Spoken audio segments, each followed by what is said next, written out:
Alors justement, comment est-ce qu'on va chercher à vous sensibiliser pour participer? Alors vous avez la possibilité, premièrement, comme on est sur l'aspect inventaire naturaliste, vous pouvez vous-même réaliser des inventaires en fonction de vos compétences. Moi la première, je ne suis pas naturaliste, c'est mes collègues qui le sont. Donc on a tous nos affinités ou nos domaines de compétences. Par exemple, certains d'entre vous se disent « Ah bah moi, mon oiseau, je m'y connais bien, notamment les oiseaux de mon jardin ». Ça, c'est déjà un super point de départ.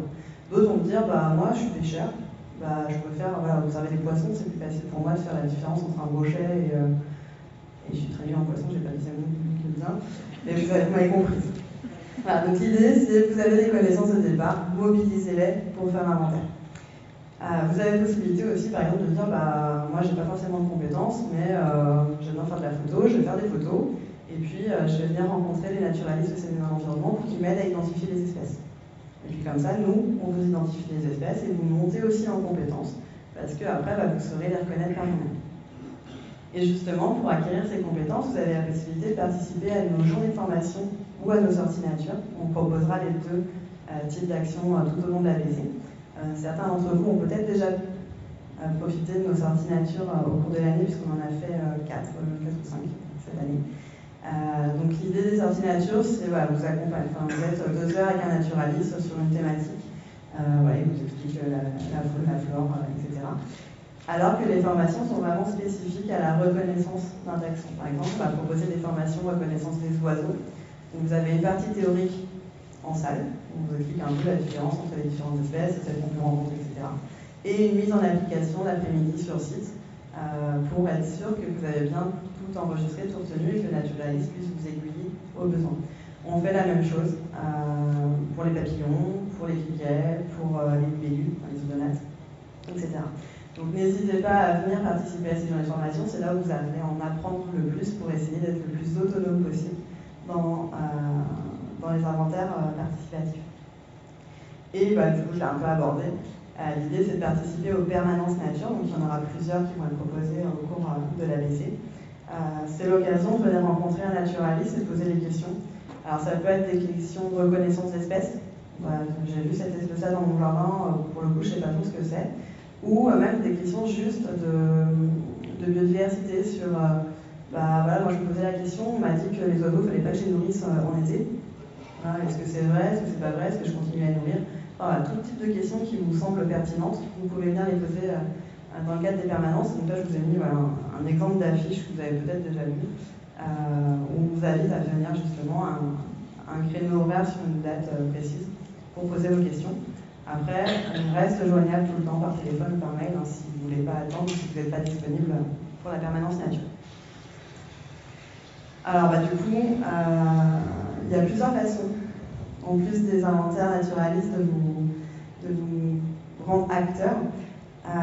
Sur les aspects inventaires, tout à l'heure je vous disais, on ne rentre pas sur les propriétés privées. C'est le cas 99% du temps. Mais si vous nous donnez l'accord de rentrer dans votre propriété, on pourra aussi venir réaliser des inventaires chez vous. Ça, on ne le fait pas pour tout, pour les plantes, pas forcément. Mais si vous nous dites, et notamment on vous a distribué une petite fiche apprendre à vous connaître, si vous nous dites, moi j'ai une mare dans mon jardin, potentiellement on vous sollicitera pour savoir est-ce qu'on peut venir voir s'il y a des amphibiens dans votre jardin.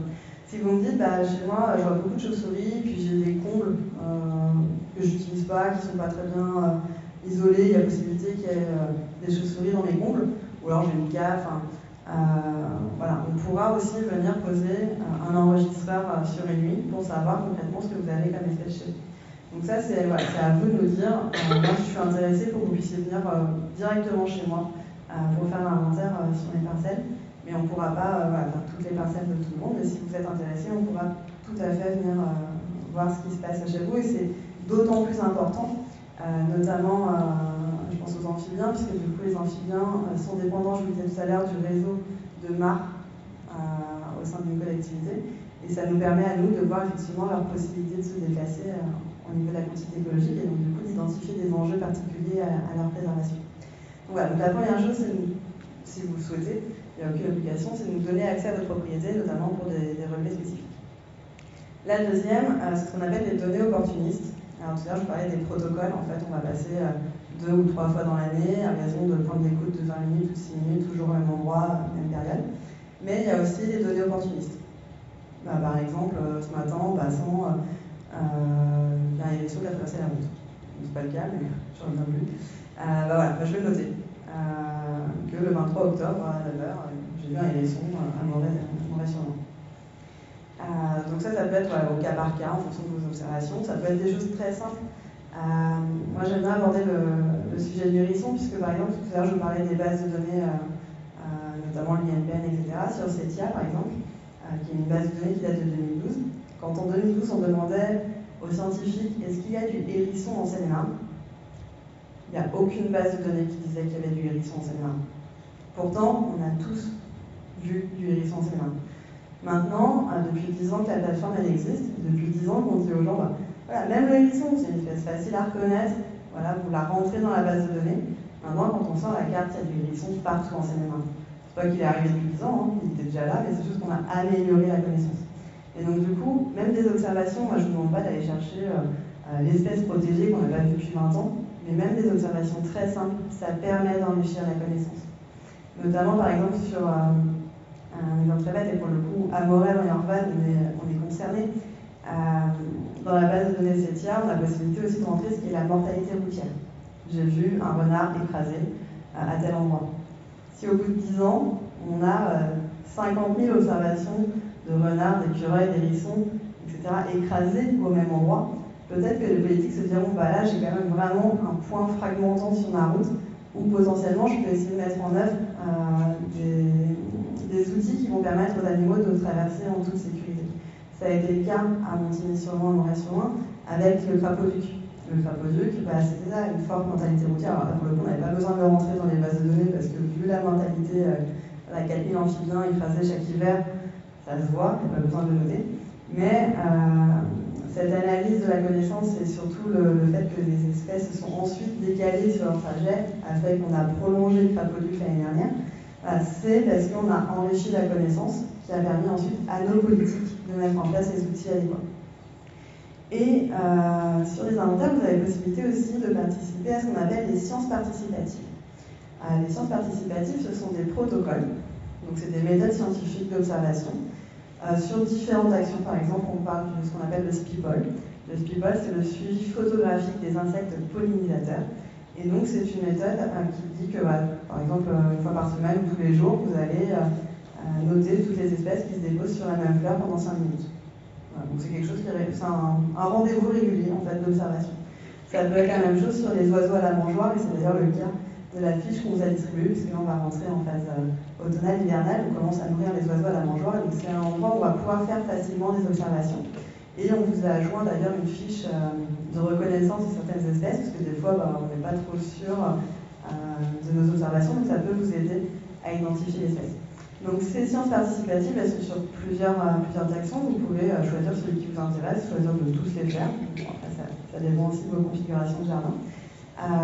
Et ça, nous, on peut faire effectivement des formations justement sur les protocoles, sur les aides à la reconnaissance, etc. Donc je vous invite à aller voir sur le site de Viginature. Vous allez avoir tous les protocoles existants qui sont mis à votre disposition et voilà, je reste à votre disposition pour en parler ensuite. Alors toujours sur l'aspect implication et comment vous allez pouvoir vous investir, j'ai fait répondre à nos avis de recherche. En fait, on s'est dit que pour impliquer la population, on va leur faire un petit peu des chasses au trésor, des avis de recherche. Donc en fait, chaque mois à peu près, on va rechercher une ou plusieurs espèces particulières qui sont faciles à reconnaître, sur lesquelles on ne peut pas se tromper. Par exemple, à gauche, je vous ai mis à la recherche des messieurs Calopteryx, donc ce sont ce qu'on appelle des demoiselles, mâles pour le coup, qui se distinguent très facilement en fait avec leurs ailes. Donc vous avez le Calopteryx éclatant qui va avoir juste une tache bleue sur l'aile, quand le Calopteryx vierge, en fait, il a toute l'aile bleue. Donc en fait, elles vont se distinguer très simplement, et ce sont les deux demoiselles qui sont bleues. Vous ne pouvez pas vous tromper avec d'autres. Donc ça, c'est assez facile à reconnaître quand on se promène en bord de cours d'eau, on en voit assez souvent. Alors vous allez me dire, bah ouais, mais on ne cherche que les mâles, on ne cherche pas les femelles. Oui, parce que pour le coup, les femelles sont beaucoup plus compliquées à distinguer et à reconnaître. Donc on se base effectivement sur chercher juste pour le moment les mâles. Après, on pourra voir, si vous êtes intéressé pour identifier tous les odonates, à ce que vous veniez faire une formation spécifique aux odonates qui vous apprendra à distinguer les mâles, des femelles, les libellules, des demoiselles, etc. Donc on essaie vraiment d'axer sur des choses qui sont simples à identifier, comme par exemple sur les papillons. Voilà, on vous entoure quelques critères importants à regarder pour bien identifier l'espèce. Ça peut être aussi chercher la menthe religieuse. Cet été, là pour l'automne, on vous invite à rechercher le hérisson, le écureuil, des espèces assez simples, mais sur lesquelles on a besoin aussi d'informations pour améliorer la connaissance. Alors, ce qui est important de noter, à chaque fois que vous faites une observation, c'est la date, le lieu. Si vous avez un doute, de prendre une photo, même des fois quand on n'a pas de doute, ça permet aussi d'être sûr de son observation. Et vous avez plusieurs façons de transmettre vos données. Soit le formulaire papier, je crois qu'on en a distribué un aujourd'hui pour les oiseaux. Donc ce formulaire papier, vous pouvez soit le déposer dans nos locaux, soit le déposer à la mairie. On se chargera ensuite de les récupérer. Soit vous avez un formulaire en ligne, pour ceux qui sont adeptes des smartphones et des QR codes. Vous avez un QR code qui vous envoie sur un document Google Form. Vous avez la possibilité de remplir vos observations et de joindre une photo en cas de doute. Donc voilà, il ne faut pas vous contraindre en disant oui, moi je ne suis pas trop sûr. Vous envoyez la photo, on vous confirme que c'est bien telle et telle espèce. Et pour les plus motivés, vous avez la possibilité de remplir directement sur la base de données régionale. Alors, avec une particularité, c'est que là, tout à l'heure, je vous parlais de CETIA Île-de-France. CETIA Île-de-France va disparaître là, au courant octobre, fin novembre. Et elle va être remplacée par la plateforme GeoNature. Alors, après, il pourrait y avoir aussi des personnes, et je crois que c'est une question qu'on n'a pas posée sur le papier, mais que vous pourriez éventuellement compléter à la main. C'est est-ce que vous êtes intéressé pour participer à une formation de comment remplir directement sur GeoNature? Et comme ça, on fait des petites sessions de formation juste pour vous montrer. Alors clairement, sur CETIA, c'est assez simple. Vous allez sur la plateforme, vous rentrez la date, l'heure, vous sélectionnez votre espèce, vous faites un point sur la carte et c'est enregistré. Donc c'est pas quelque chose qui est très compliqué et ça permet d'avoir directement vos informations à la fin de l'année. Et après, même si vous le souhaitez, vous pouvez sortir toutes les observations que vous avez faites vous-même sur la nuit pour avoir un petit peu une idée de vos observations. Je n'irai pas jusqu'à mettre en place un challenge pour savoir lequel d'entre vous aura fait le plus d'observations sur le site, mais on pourrait imaginer ce type d'action. Alors aussi, pour vous aider, on a réalisé aussi d'autres types de supports pédagogiques. L'idée, c'est de profiter de vos activités pour faire des observations. Je ne sais pas s'il y a des chasseurs ou des pêcheurs dans la salle, mais l'idée, par exemple, on a développé des carnets. Donc c'est le carnet des chasseurs, où on va leur demander d'identifier, avec le micro en même temps, les espèces les plus communes, par exemple le sanglier, le chevreuil, le marcassin, etc. Avec, à la fin, quelques photos d'illustration de certaines espèces pour lesquelles on pourrait avoir éventuellement des confusions auxquelles on n'est pas forcément habitué. Par exemple, là ici, on a mis en photo la belette, la fouine, le putois et la martre. Alors pour le coup, moi je suis incapable, quand j'en croise un des cas en forêt, de savoir faire la différence. Donc l'avantage d'avoir le support photo, c'est que ça permet d'aider à l'identification. On a la même chose sur l'aspect pêcheur et on est en train de réfléchir avec la municipalité pour faire éventuellement un carnet pour les randonneurs, pour juste les gens qui souhaitent aller se promener et d'avoir un petit guide avec quelques espèces faciles à reconnaître. Donc voilà, ça ce sera sûrement développé pour 2022. En plus, je vois des petits pouces levés dans la salle, donc je pense qu'on va garder l'idée. Alors, ces guides, ils sont en format papier. Après, il y a la possibilité, soit la personne se dit, pendant ma balade, je note sur mon carnet et quand je rentre, je mets dans la base de données. Soit on peut aussi dire, j'ai noté sur papier et ensuite, je transmets le carnet directement au naturaliste et éléments environnement qui se chargeront de mettre sur la base de données. Voilà, ça, il n'y a aucune obligation, c'est comme vous le sentez. L'idée étant vraiment de noter vos observations. Et puis, les habitants, c'est pas que les adultes. C'est aussi les enfants des écoles, les enfants des centres de loisirs. Donc dans le cadre de notre accompagnement à la collectivité, on propose des animations, des activités qui sont gratuites pour les établissements scolaires et accueil de loisirs bien sûr, sur différentes thématiques, que ce soit juste la découverte d'un espace naturel sensible sur la commune, que ce soit des actions sur les nichoirs et les refuges à faune, quel est l'intérêt d'un tel insecte, quelles sont les sciences participatives. Par exemple, on pourrait avoir des enseignants, je ne sais pas s'il y en a un seul, mais des enseignants qui disent moi je veux mettre en place des sciences participatives, c'est-à-dire que par exemple tout à l'heure on m'a parlé de Speedball, de suivi photographique des insectes pollinisateurs, ça tombe bien, on a une petite zone en gestion différenciée dans la cour d'école où on a des insectes qui viennent se poser. Peut-être qu'avec ma classe on va faire ça. C'est-à-dire que tous les vendredis, par exemple, après la récréation, on va aller faire la photo et recenser toutes les espèces sur les plantes, et puis on va enrichir. Oui. Est-ce que vous le faites également pour les maternelles? Alors malheureusement non. Pour le coup, malheureusement, on n'intervient qu'à partir du CE2, j'en suis désolée.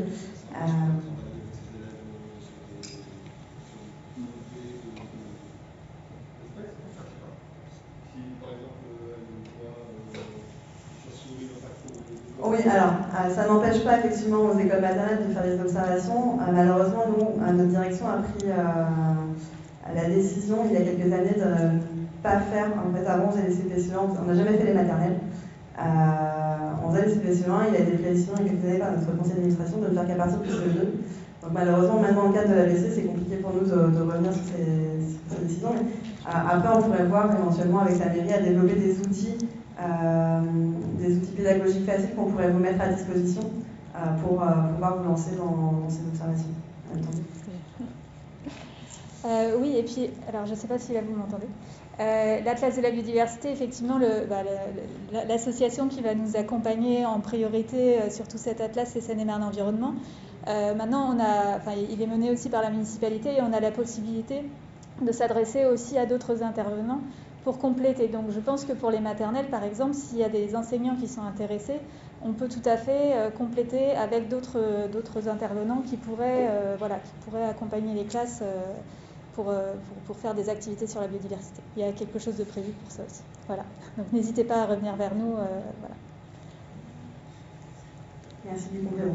Effectivement, comme dit Mme Tanguy, il y a Seine-et-Marne Environnement qui accompagne dans la mise en œuvre de l'ABC, notamment sur le volet inventaire et sur le volet animation scolaire, mais ça n'empêche pas effectivement l'implication d'autres acteurs pour mener à bien cette ABC. Donc ça, c'était pour l'aspect scolaire. Donc voilà, c'était un petit peu dresser le portrait de tous nos moyens d'action actuels pour vous mobiliser. Après, il y aura peut-être d'autres pistes qu'on a évoquées éventuellement comme ça tout à l'heure. L'idée d'un concours photo, par exemple, s'il y a des photographes parmi vous qui aiment bien faire de la photo, ça peut être aussi de faire des photos pour se dire, par exemple, moi j'aimerais bien aussi fournir mes photos, par exemple, pour la commune, pour qu'elles soient diffusées sur le site internet, pour qu'on puisse éventuellement faire un lien entre, il y a telle espèce qui a été observée sur le site, sur la commune, et on les met sur le site, pour valoriser un peu aussi vos actions. Ça peut être une association qui se dit, tiens, moi je ferais bien un concours, je ferais bien un challenge, dessin, aquarelle, etc., pour aller observer. Donc, du coup, profiter de ces activités artistiques pour observer la faune et la flore. Voilà, là, on est ouvert à toute idée est bonne à prendre. N'hésitez pas aussi à faire des propositions. Donc, dans l'idée, l'ABC, monsieur le maire, ça va durer 2 ans. Donc, ça dure 2 ans dans le cadre du financement de l'OFB. Nous, on le dure sur 3 ans pour avoir vraiment le maximum de connaissances et pour avoir le temps aussi d'identifier les enjeux. Pour bien connaître effectivement ces enjeux, pour mieux conserver et valoriser la biodiversité. L'idée étant de proposer du coup une meilleure qualité environnementale, un meilleur cadre de vie qui prend en compte ces enjeux de biodiversité grâce à une gestion appropriée des différents milieux. Donc, par exemple, on se rend compte qu'on a des sites où on va avoir beaucoup d'insectes pollinisateurs, donc c'est important de leur laisser des zones qui ne sont pas tendues de façon à ce qu'ils puissent continuer à polliniser, continuer à se reproduire, continuer à se nourrir, et de prendre aussi en compte ces enjeux de biodiversité dans les orientations d'aménagement du territoire. Tout à l'heure, je vous parlais de continuité écologique. La continuité écologique, la trame verte et bleue, c'est quelque chose qui se décline aussi dans les documents d'urbanisme.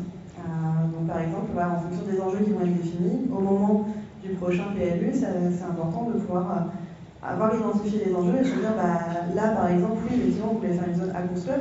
Le problème, c'est qu'on est vraiment sur une zone de déplacement des espèces. Donc, réfléchir à mettre l'aménagement à un autre endroit ou de manière différente. Mais pour ça, il faut avoir la connaissance du passage de ces espèces à ces endroits-là. Ça peut être effectivement de proposer des nouvelles pistes d'action. Alors, pour le coup, j'en suis qu'au début de l'ABC, donc pour le moment, je ne vous ferai pas de proposition d'action en vue de l'ABC. Ça serait quelque chose qu'on pourra échanger tout au long avec la mairie, avec vous aussi. sur des actions qui pourraient être mises en œuvre. Et l'idée, c'est pas que dans 3 ans, la mairie dise bon bah c'est bien, vous avez participé, maintenant on ne se fait plus. L'idée, c'est après par la mairie de mettre en place, de continuer à mettre en place une dynamique pour continuer à vous faire participer aux actions et aux décisions de la collectivité sur tous ces enjeux de biodiversité. Voilà, je crois que je vous ai un peu dressé tout le panel de ce qui est proposé actuellement dans le cadre de la place de la biodiversité communale de Montréal-Montréal. Merci.